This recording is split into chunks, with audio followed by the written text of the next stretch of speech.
नमस्कार, स्वागत है अपना बिहार में। मैं हूं आपके साथ हर्षदा।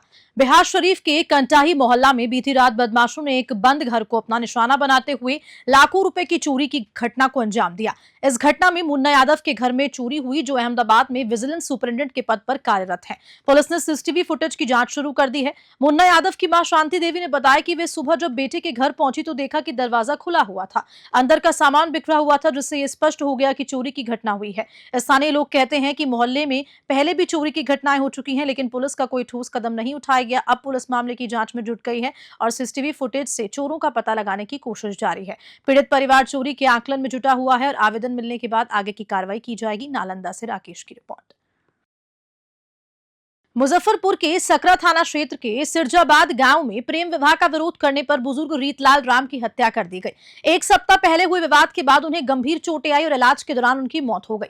ये घटना प्रेम विवाह से जुड़ी पुरानी दुश्मनी का नतीजा बताई जा रही है। रीतलाल राम के बेटे संजीव राम ने बताया कि कुछ महीने पहले उनकी भतीजी ने अपने रिश्ते के लड़के से प्रेम विवाह किया था, जिसे रीतलाल ने विरोध किया था। विवाह के बाद पहले भी मारपीट हुई थी और हाल ही में इसी कारण बुजुर्ग को गंभीर चोटें आई। उन्हें एसकेएमसीएच में भर्ती कराया गया था, जहां इलाज के दौरान उनकी मौत हो गई। मामले में मेडिकल थाने में रिपोर्ट दर्ज की गई और पुलिस मामले की जांच कर रही है। मुजफ्फरपुर से मणिभूषण शर्मा की रिपोर्ट। यही पहले हुए लड़का लड़की का मामला था। अच्छा। हमारे भतीजी लगेगी और वो लड़का दोनों मिल करके भाग गया। अच्छा। भाग गया, उसके बाद आया तो उसका बच्चा हुआ। बच्चा होने का दौरान वो गया निमंत्रण देने। मेरे पिताजी बोले कि तू लोग अपने भाई बहन में शादी किया है, सब अच्छा बात नहीं है, तो इसीलिए बोले कि हम नहीं जाएंगे भोज खाने। तो कल हो करके आया और वो इसी चाय दुकान पर बैठे हुए थे, आया और कॉलर पकड़ के मारने लगा। ये कब का घटना है? 6 महीना पहले हुआ। और अभी कैसे मारपीट हुई है? 2-4 दिन पहले सुनने में आया मारपीट हुई है। अभी मारपीट हुआ है, थोड़ा महिला विला के लेकर के हुआ झमेला। अच्छा। उसके बाद मेरे बाबूजी बैठे हुए थे, रात में इसका लड़का लोग आया और सब मिल करके कपार फाड़ दिया।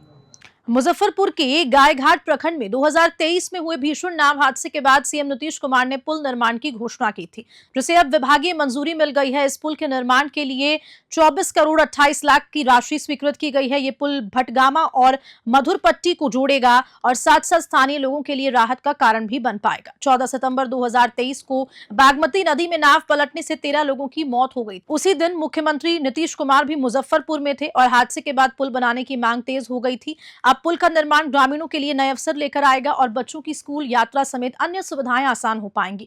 हादसे के दौरान अपनी जान की परवाह किए बिना कई लोगों की जान बचाने वाले पिंटू सहनी को भारत सरकार द्वारा मरणोपरांत सर्वोच्च जीवन रक्षा पदक दिया जाएगा। मुजफ्फरपुर से मणिभूषण शर्मा की रिपोर्ट। मिल गई है। हम लोग जान रहे हैं कि गायघाट प्रखंड में एक बहुत दुखद घटना हुई थी, जिसमें मेरे ख्याल से 11 लोगों की जान चली गई थी। जो भटगामा से मधुरपट्टी घाट है, उस पे पुल के निर्माण को लेकर के 24.28 करोड़ की जो है स्वीकृति कैबिनेट से मिल गई है। उस पर पुल का निर्माण होगा। बेतिया में आज जिले के 52 परीक्षा केंद्रों पर मैट्रिक की परीक्षा पूरी तरह से कदाचार मुक्त और शांतिपूर्ण माहौल में संपन्न हुई। जिलाधिकारी दिनेश कुमार रॉय ने कई केंद्रों का औचक निरीक्षण कर सभी व्यवस्थाओं का जायजा लिया और कदाचार रोकने के लिए सख्त निर्देश दिए। जिलाधिकारी ने KP+2 हाई स्कूल शेखौना के राजकीय उच्चतम माध्यमिक विद्यालय और विभिन्न उच्च विद्यालय सहित अन्य परीक्षा केंद्रों का निरीक्षण किया। उन्होंने सिटिंग प्लान, स्क्रीनिंग और सीसीटीवी, वीडियोग्राफी और साफ सफाई की व्यवस्थाओं को संतोषजनक पाया। जिलाधिकारी ने कहा कि परीक्षा को हर हाल में कदाचार मुक्त रखना प्राथमिकता है और कदाचार में लिप्त पाए गए व्यक्तियों पर सख्त कार्रवाई भी होगी। सभी परीक्षा सेंटर्स पर परीक्षा का संचालन शांतिपूर्ण और सुव्यवस्थित तरीके से किया गया। बेतिया से दीपक कुमार की रिपोर्ट। लखीसराय के KRK मैदान में एनडीए कार्यकर्ताओं के सम्मेलन का भव्य आयोजन हुआ। डिप्टी सीएम विजय कुमार सिन्हा और केंद्रीय मंत्री लल्लन सिंह ने आगामी विधानसभा चुनाव के लिए 225 सीट जीतने का लक्ष्य कार्यकर्ताओं के सामने रखा और चुनावी शंखनाद किया। कार्यक्रम में एनडीए के सभी घटक दलों के प्रदेश अध्यक्ष मौजूद रहे, जिन्होंने एक स्वर में आरजेडी पर निशाना साधा। विजय कुमार सिन्हा और लल्लन सिंह ने केंद्र और राज्य सरकार की उपलब्धियां गिनाते हुए कार्यकर्ताओं को चुनावी तैयारियों में जुटने का निर्देश दिया। इस सम्मेलन को आगामी विधानसभा चुनाव के लिए एनडीए का शक्ति प्रदर्शन माना जा रहा है, जिसमें बड़ी संख्या में कार्यकर्ताओं ने हिस्सा लिया। लखीसराय से संतोष कुमार गुप्ता की रिपोर्ट। सभी को गाली बनाया, जिन लोगों ने बिहारी को कलंकित करने का प्रयास किया, बिहार में अराजकता उत्पन्न किया, हत्या अपहरण लूट बलात्कार का उद्योग चलाया, उससे मुक्ति समझे अटल बिहारी वाजपेयी जी ने सत्ता के लिए नहीं, सुशासन के लिए बिहार के मुख्यमंत्री नीतीश कुमार जी को बिहार में लाए और बिहार के मुख्यमंत्री जब से बने अराजकता को खत्म करने का आज हमारे बीच समझे सुशील मोदी जी नहीं है। माननीय नीतीश कुमार और सुशील मोदी जी फिजिशियन और सर्जन के रूप में जो ऑपरेशन किए, अपराध घटा, शिक्षा का वातावरण बना, हर जिले के अंदर engineering college, polytechnic college, ANM, GNM, पारा मेडिकल से लेके ITI तक का हर टेक्निकल संस्थान बिहार में बना, ये एनडीए के समय में बना। मीडिया के भाइयों बहनों, सभी पूर्व वक्ता ने आज के इस कार्यकर्ता सम्मेलन को संबोधन में बिहार सरकार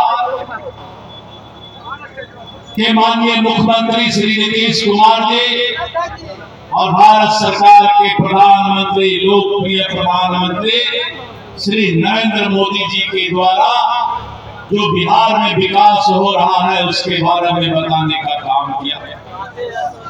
मित्रों, अगर विकास के बारे में बताना शुरू करेंगे तो सचमुच 4-5 दिन लग जाएगा, इतना विकास हो रहा है। अब लोग लालटेन धीरे धीरे छोड़ रहा है, अब लोग बिजली पकड़ रहा है। बिजली, लालटेन के जमाना धीरे धीरे साफ बिजली के जमाना यानी नीतीश कुमार का जमाना का शुरुआत। सबसे पहले तो आपका हम स्वागत करते हैं और आपका हृदय से आपका हम अभिनंदन करते हैं। अब ये चुनाव का साल है और एक तरह से पूछिए तो आप चुनाव का बिल्कुल बजने ही वाला है। अपना बैलेंस बताइए भैया। फरवरी खत्म हो रहा है, सितंबर में चुनाव की प्रक्रिया शुरू हो जाएगी। अब जब सितंबर में चुनाव की प्रक्रिया शुरू हो जाएगी तो बूथ स्तर तक, गांव तक सभी राष्ट्रीय जनतांत्रिक गठबंधन के एनडीए के कार्यकर्ताओं में आपसी भाईचारा कायम हो, आपसी प्रेम कायम हो, आप एक रूपता कायम हो और एक परिवार के सदस्य के रूप में सभी पांचों दल के कार्यकर्ता गांव से लेकर जिला तक काम करें। यही उद्देश्य था कि एनडीए के हर जिला में कार्यकर्ता सम्मेलन आयोजित किया जा रहा है और आज लखीसराय में आयोजित हो। हम आपसे आज एक ही आग्रह करें कि आपसी मन मुटाव को, मन में जो भेद हो, किसी के प्रति कोई बात हो, उसको भुला के राष्ट्रीय जनतांत्रिक गठबंधन के बैनर के नीचे एक हो जाने का काम करिएगा, यह हम आपसे आग्रह करें। इसलिए यह काम बिहार के मुख्यमंत्री आदरणीय नीतीश कुमार जी को ताकत देगा और उनको ताकत देने के लिए हम आपसी मन मुटाव को भूल जाए। मुजफ्फरपुर के औराई प्रखंड के हवनी टोला स्कूल में बिजली के अभाव में समरसेबल लगाए जाने से शिक्षा विभाग की योजनाओं पर सवाल उठ रहे हैं। स्कूल के प्रभारी प्रधानाध्यापक ने सरकारी योजना में पैसों की बंदरबाट का आरोप लगाया। शिक्षा विभाग की योजना के बहुत स्कूलों में पीने के पानी के लिए समरसेबल लगाए जाने थे, लेकिन हरनी टोला स्कूल में बिजली का कनेक्शन ही नहीं है। स्कूल की प्रभारी प्रधानाध्यापक रिजवाना खातून ने इस पर नाराजगी व्यक्त करते हुए कहा कि बिना बिजली के समरसेबल लगाने का क्या मतलब है। वहीं प्रखंड विकास पदाधिकारी विनीत कुमार ने कहा कि मामले की जांच की जा रही है। स्थानीय लोगों के भी सवाल है कि क्या इस पैसे का उपयोग स्कूल के जर्जर भवन के जीर्णोद्धार में नहीं किया गया है। मुजफ्फरपुर से मणिभूषण शर्मा की रिपोर्ट। नहीं, सरकारी राशि की बंदरबाट तो नहीं है। इसमें कुछ माह पूर्व जिला पदाधिकारी महोदय के आदेशानुसार टीम गठित की गई थी जी। सिर्फ औराई प्रखंड नहीं बल्कि पूरे जिले में जिला स्तरीय पदाधिकारी और प्रखंड स्तरीय पदाधिकारी ने जाकर जांच की थी सर के निर्देशानुसार, और उसमें ये था कि जहाँ जहाँ जो भी कमी हो, चाहे वो इंफ्रास्ट्रक्चर की कमी हो, सबमर्सिबल हो, पेयजल की व्यवस्था हो, शौचालय की व्यवस्था हो, पस्कर की कमी हो, अथवा जो है बिजली का वहाँ पर कनेक्शन है अथवा नहीं है, इस सब संबंध में जांच करना था। और अगर उसमें कुछ कमी पाई जाती है तो फिर उसको शिक्षा विभाग को रिपोर्ट करना था ताकि अग्रतर कार्रवाई की जा सके। तो हम लोगों ने जांच करके रिपोर्ट दे दिया है ताकि वहाँ जो कमी हो, कुछ विद्यालय हों या फिर जो है औराई में हो अथवा अन्य किसी प्रखंड में, वहाँ पर वो समुचित व्यवस्था की जाएगी। मैम, आपके विद्यालय में यहाँ बिजली नहीं है लेकिन समरसेबुल जो है लगा दिया गया है, क्या लगता है? नहीं सर, जब वो आए थे लगवाने के लिए अप्रैल का महीना था, तो उस वक्त बिजली के लिए अप्लाई हो चुकी थी। अच्छा। तो ये बात हुई थी कि ये बिजली आ ही जाएगी तो चलिए हम लगा देते हैं, तो उन्होंने लगा दिया। लेकिन लाइट अभी तक नहीं आई। तो लाइट नहीं है तो ये समरसेबुल का फिर क्या उपयोग है? कोई उपयोग नहीं हो रहा है, बस ऐसे ही है। क्योंकि बगल में जो गांव का जो ट्यूबवेल है ना, उसी को हम लोग ठीक करवाते हैं और उसी से खाना बनता है या बच्चे लोग पानी यूज करते हैं। यहाँ से कोई बेनिफिट नहीं है। तो इसमें तो नल भी नहीं है? हाँ, नल भी नहीं है सर, नहीं। नल भी नहीं है, लैटरिन भी यहाँ नहीं है, बाउंड्री भी नहीं है। देख रहे हैं कि हम लोग किस तरीके से यहाँ क्लास चलाते हैं। क्या लगता है सरकारी राशि की बंदरबांट की गई है? सर वो देखने में तो ऐसा ही महसूस होता है। पूर्णिया के मरंगा थाना क्षेत्र में जमीन विवाद को लेकर 2 ब्रोकर्स के बीच जमकर हिंसा हुई। इस संघर्ष में 6 लोग गंभीर रूप से घायल हो गए। वहीं एक कार और 5 बाइकों को आग के हवाले भी कर दिया गया। मरंगा थाना और केनगर थाना क्षेत्र के बहादुरपुर चौनी के समीप मंगलवार ग्राम दिलीप मिश्रा और मोहम्मद शकीम के बीच 15 एकड़ जमीन को लेकर विवाद हुआ। 2 दर्जन लोगों ने मौके पर पहुंचकर मजदूरों को पीटना शुरू किया। इसके बाद गोलीबारी भी हुई, जिसमें मोहम्मद शकीम गंभीर रूप से घायल हो गया। घायल होने पर ग्रामीणों ने उग्र होना शुरू कर दिया और दिलीप मिश्रा सहित अन्य ब्रोकर्स को पीट कर अधमरा कर दिया। मौके पर पहुंची पुलिस ने सभी घायलों को छुड़ाया और उन्हें जीएमसीएच पूर्णिया में भर्ती कराया और शकीम को गंभीर हालत के चलते उसे मैक्स 7 रेफर कर दिया गया। घटना के बाद गांव में तनावपूर्ण माहौल है और पुलिस बल तैनात कर दिया गया। पूर्णिया से विनीत राज की रिपोर्ट। लिए तो मेरा कहना है जो प्रशासन जब आता तो मजदूर लोग ना बसता। जो मेरा कहना है, मजदूर क्या बिगाड़ा था किसका, जिससे मेरा एक मकसद है कहने का, जो आप लड़ रहे हैं, अभी हम आप लड़ रहे हैं तो हम ही दोनों का ना कोई डिसीजन होगा, या आप मरे या हम मरे। लेकिन मजदूर क्या बिगाड़ा था? तो मतलब मेरा कहना है कोई भी था, प्रशासन आता तो कम से कम वो लोग रुकता ना हो। मतलब प्रशासन कोई भी था, प्रशासन को यहाँ से फोन किया गया था, प्रशासन नहीं मतलब बहुत आदमी फोन किया है, नहीं पहुँचा। रात में फिर वही प्रशासन जो है 12 बजे रात में हमारे गाँव में आके जो है किसी 1-2 आदमी को जगाया, भी बिस्तर से पकड़ के निकाला जो पूछताछ करने के लिए। हाँ, 3 बजे से शुरू हुआ है यहाँ का माहौल।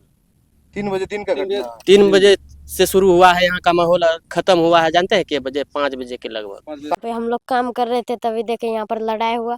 पहले वो घर का टीना घर का पास लड़ाई, वहाँ गोली चलाई, आदमी ट्रैक्टर से आया, ट्रैक्टर वहाँ चढ़ाया, उधर उसका भाई को मार दिया, तब भी लड़ाई हुआ था। किसका भाई को मार दिया? ट्रैक्टर जो चला रहा था उसी का भाई को। कौन मार दिया था?